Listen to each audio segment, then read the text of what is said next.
Okay, so our vegetables are carrots. This is an 8-ounce package of carrots. And then we have a 9-ounce package of spinach that we're gonna throw in here, the whole package. And don't worry, because this cooks down. I know it looks really full, like I'm barely gonna get it all in there, but it does cook down. Yeah, spinach has that amazing ability that you put a whole package and then it's cooking. And if you expect to feed a whole group of people with that 1 bag of spinach and you're gonna cook it, think again. Yeah, don't cook it, yeah. Okay, and we have 2 cups of broccoli here.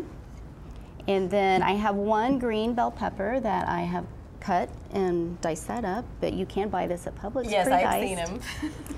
And then put that in there. And what are those broccoli? I know people at home, I know you're biting out your chops, you're saying broccoli is giving calcium and the green is getting antioxidants, but you know, you're thinking with your Western mind, but with the Eastern mind, what are those specifically giving? Yeah, the carrots actually in here are gonna be moving stagnation, and like I said with this energy, we get a lot of inflammation, we get a lot of stagnation, and the carrots are gonna be moving that out of there.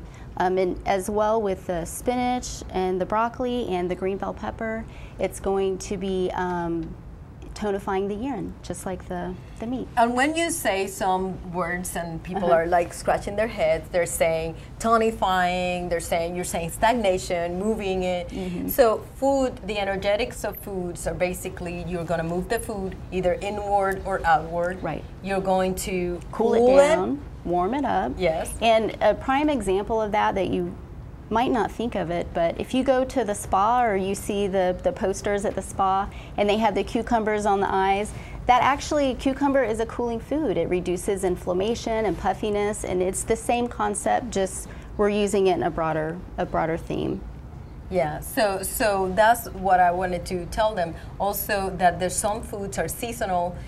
Chinese use foods in different seasons. With cold seasons, summer, with the weather seasons or the year seasons, and they also use it for different ages. So age is related. We take a lot of things in consideration. Many factors affecting how we determine the energetics, the correct energetics for it.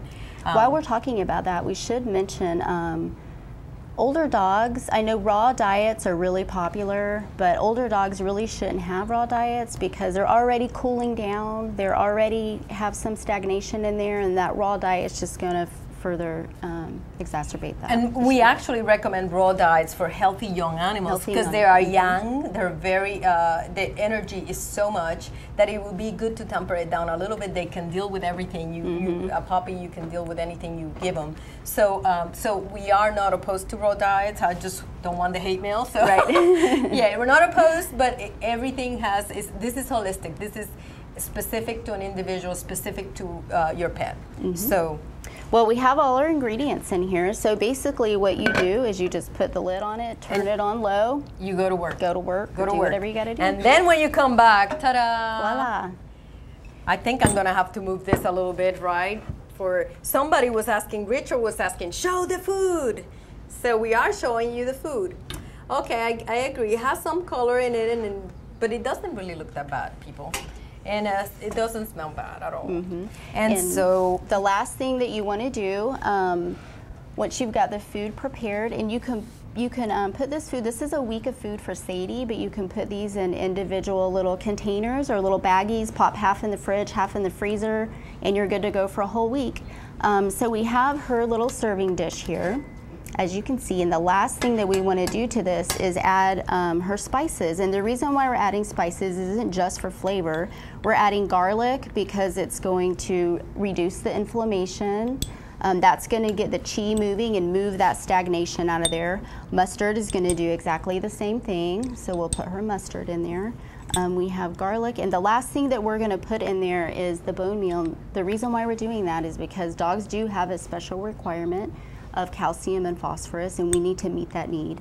And Silvana, which I really appreciate you, Silvana, because you've done a lot of questions. Where do you buy your bone meal? The bone meal that I'm using here is from Healthy Habits in Winter Haven, Florida. Okay. But Whole Foods, any natural health food store will have it. So I gave that a little stir. It's ready for Sadie. Okay, so then let's get our food critic here. And then a lot of people were asking, they wanted to see Sadie, how is Sadie going? Again, this is 10 weeks after the, and you can put it right here, after the injury, devastating injury. And Miss Sadie, you want some food? Sadie, Wait. She is full of energy. come here. What's this? So she is not perfect, but she is much better. She regained, the first thing that came back was her tail.